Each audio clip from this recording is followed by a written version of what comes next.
สบายดีพวกน้องแม่นักศึกษาจากภาควิชาวิศวกรรมไฟฟ้าจากห้อง 3D มื้อนี้พวกน้องทั้ง3จะมาจำลองสาธิตและก็ต้องจอนในหัวข้อระบบกดจับการเคลื่อนไหวเพื่อเปิดปิดดอกไฟ220โวลต์ AC เนาะของวิชาไมโครคอนโทรลเลอร์ซึ่งสอนโดยอาจารย์วรศรีจุลมณีน้องเองชื่อกองคำนพันวงศ์น้องชื่อว่าพานุศักดิ์ธีรากร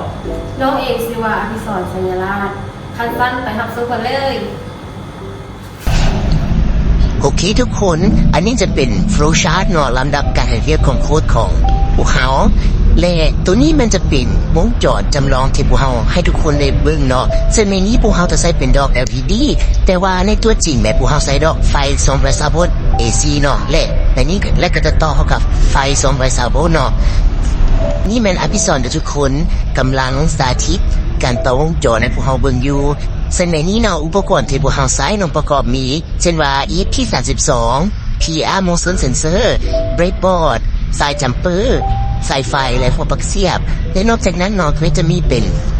สายสายไทยซีดับที่คุณเห็นในวิดีโอเลย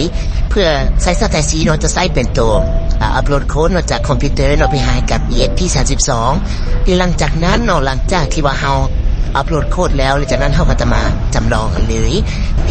เมื่อแขกประตูเข้ามาเนาะเซนเซอร์ของเราจะดีเทคได้ว่ามีคนผ่านฉะนั้นเนาะมันจะหุ้งและมันจะดีเลย์ไปประมาณเท่าใดวิตามที่เราเซตไว้ในโค้ดเนาะและหลังจากนั้นมันก็จะดับนั่นเอง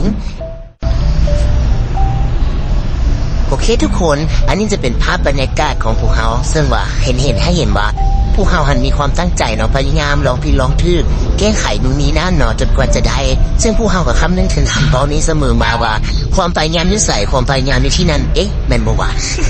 แต่ตั้งแต่อาจารย์เนาะทุกคนเขาต้องขอขอบใจอาจารย์วรศรีที่ว่า